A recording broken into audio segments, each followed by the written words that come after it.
Hey there, Great Basin Prospecting here. Thanks for tuning in for the top 7 rock cuts of the week. Here's a quick look at the rocks and the reveals.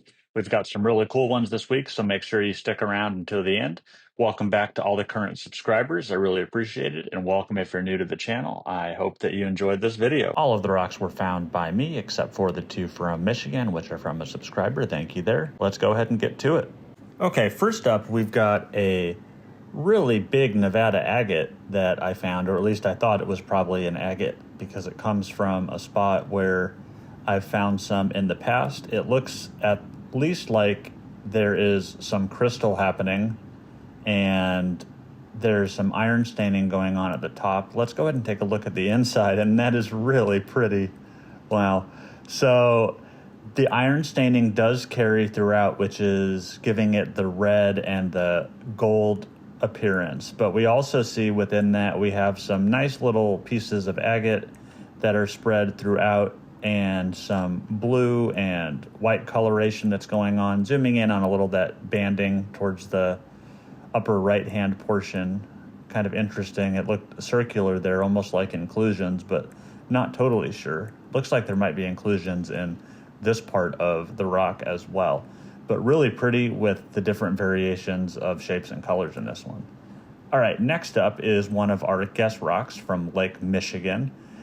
We don't see any blue on the outside of this one, but this looks like it is a Coldwater Agate. Some of it is clear or white or a bit translucent, and we can see some other colors, like black at least, that are showing through there. Let's go ahead and take a look at the inside, and that is gorgeous. Wow. So it is a Coldwater Agate for sure. This one is so icy, we're just shades of white pretty much, although we do get into a little bit of blue that we can see in some of the pieces, but really, really pretty. And there's even some clear bits, which I haven't seen quite like this before. This half is really nice. Let's take a look at the other half, and that's almost a really dark blue on the far right-hand side, what I thought was black on the exterior. But here, when we get a closer look, you can see just how much detail and stuff is going on within. All right, we're going back to back on the Lake Michigan rocks. So this is a really cool green one. As you can see, there's various shades of green going on, and also what looks like some white or maybe crystal that is showing through on the exterior. Also, a couple different shades of green. A really nice darker shade here towards the back. Let's go ahead and take a look at the inside, and that is so cool. I have not seen any rocks like this, so I believe this is quartz and feldspar, a mixture. And when we zoom in here, you can see a little bit more of the structure of the green areas, and it's just a really neat kind of pattern, although it's not totally a repeating pattern, but really, really pretty. This one would look really cool, polished up. Here's a look at the other half. We can see there's a bit of red that's going on, especially in the crystal areas, and then all the different gradients of green are just brilliant, really pretty. Okay, let's check out this rock. So we can see we've got some red and orange iron staining on the top. Not sure if that carries all the way through or not, but would be interesting. And there's some really cool crystal textures that have been weathered down a bit over time on the top, but made me excited for what might be on the inside. And that is really neat. Look at that. Wow. So the iron staining doesn't really carry through. We have some really beautiful lakes of dark blues, and then some of that gets swirled into whites and orange. So I guess some of the iron staining does come through a little bit in the orange and the reds that we're seeing in some of those bands. And then there's still some voids going on here that have some crystal formations in them. That one actually has a little red round looking crystal in it. And here's a look at the other half. Just really pretty. The lakes and the swirls of the different colors, really gorgeous. This is definitely a favorite.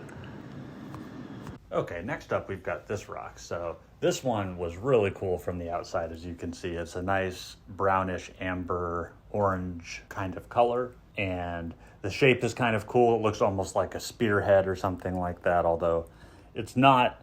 But it is completely translucent, so I thought it might look pretty neat on the inside, and it does. The red that comes through is really bright and looks really neat. When we zoom in on the individual halves, you can see that a little bit better.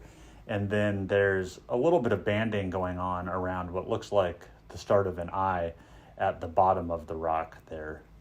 So here we can see there's a lot of little red dots, almost is what it looks like, around the perimeter there, and then some larger ones towards the right-hand side.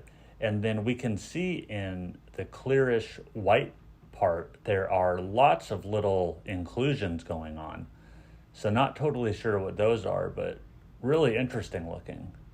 Okay, next up, let's check out this rock. So this is one that I found on the coast in Northern California, and I could see there was a cool little crystal cave going on the outside.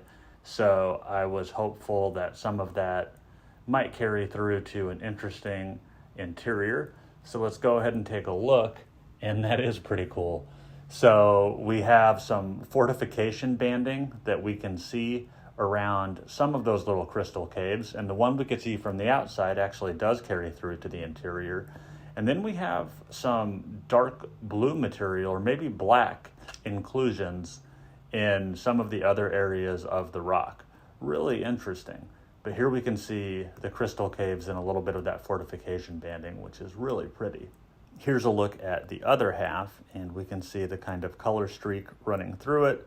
Not as many of the crystal caves in this portion, but still pretty. And last but certainly not least, we have this beautiful little nodule, which, as you can see, looks almost completely clear. But I was curious because when I shined a light through it, it looked like there might be a little bit of structure in there, and that is pretty neat.